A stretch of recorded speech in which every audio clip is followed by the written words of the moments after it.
summer without barbecue everything. Right now we're going to do barbecue chicken. And, you know, a lot of us have tried barbecue chicken. Some of us might be a little bit tentative about it because you want to make sure it's cooked all the way through. 100%. Those Right. are things that everybody must be concerned with. Yep. Right now, I had my chicken, which I marinated overnight, okay? Yes. Which is, marinating is always best overnight because you get everything into the pores, and when you're tasting chicken, you get the depth of character, which, you know, when you just season that top layer, you never really get it. It never gets in there. Never gets in there. So what I did today was a little hoisin sauce, a little hot sauce, a little freshly grated ginger, which I have over in the corner there. Yeah, nice. Let it sat there, and my secret ingredient on this one, just a little apple juice.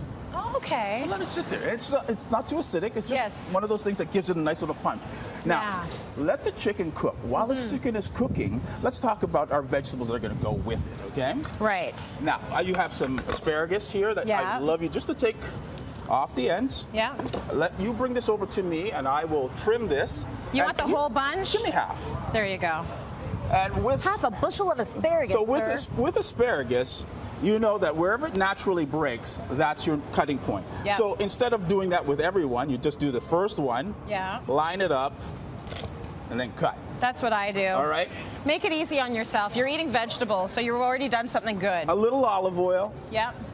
Just get those onto the grill. Okay. They're not going to take any time at all. Yeah. Now, I have some legs and thighs, okay?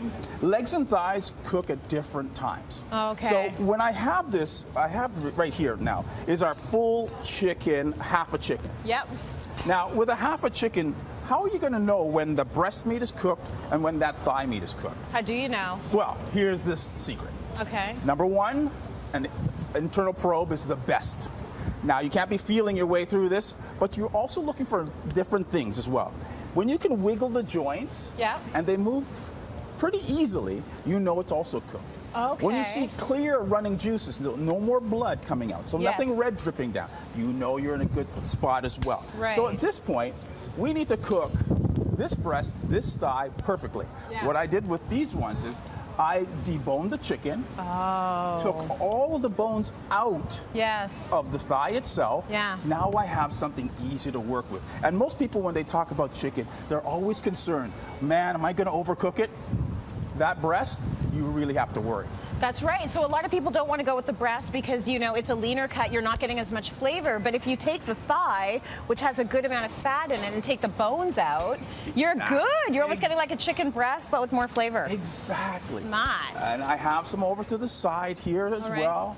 A little bit of corn off to the side. What are as you well. cooking? What are you grilling this on? So what I always, you know, I love my planks. Yes. I've been here a couple of times and I use my planks. What I use them as a little resting rack for me, okay? Oh, I see. On my barbecue here, I've got it up pretty high. So I'm going to turn these guys down to about a medium right now. Okay. This side was already at medium. Yeah. This side is as low as it could possibly be. So I have a 3-tiered system. I don't have to worry. Plus, You have up there. the bun rack. Is it getting any of the flavor from the plank, or not so Yes, much this- when it's this in will- resting this will position? pick it up. It'll pick it up. It'll pick it up. And what kind of plank is it? A cedar plank? That's a cedar plank. Okay. And again, feel free to play around with maple. Feel free Yes. to play around with pear wood, cherry wood, any of those woods. They're great Right. woods. They add all different flavors. Now, if you work with mesquite, you know, and hickory, Yeah. now those are very pungent and everything gets kind of permeated by that. It's kind of like using nutmeg on something. Yes. You go a little bit over, you're done. Yeah. This, you don't have to worry about it so much. So, nice color on our corn, Lovely. butter, Yeah. a little bit of salt. What So I you will haven't do, taken the temperature of your chicken, but what you're I a pro. haven't You done don't even is- need one of well, those you anymore. know what I'm going to do at this point is I'm going to do the little trick. Okay. I'm going to take the breast off. Okay.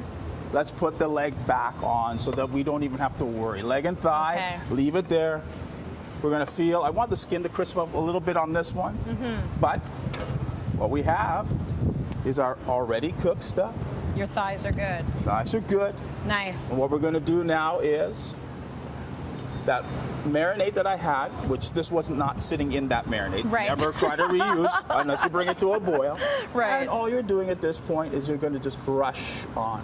Now, it's always a good idea when you're using anything that has a little bit of syrup or sugar in it, glaze at the last minute. Some it at the people end. have that glaze and they throw it on and why's my chicken burnt? Yes. Well, you know why it's burnt. It's because the glaze. You didn't take care of things that you should have taken care of. Can you tell me once again what's in this? So I have a little bit of hoisin, a little bit of ketchup, a little bit of hot sauce, and grated ginger in there. Okay. It's just a simple little marinade.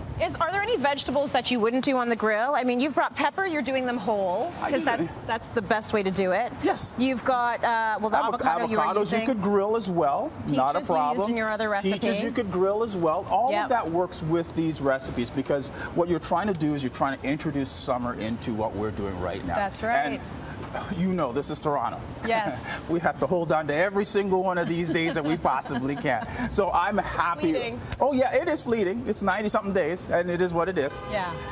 Okay, so your asparagus. My asparagus is cooking nicely here. And again, we're cooking in real time. So I know you have to do a few things ahead of time. Yeah. But the grilled asparagus is something that you do right at the end.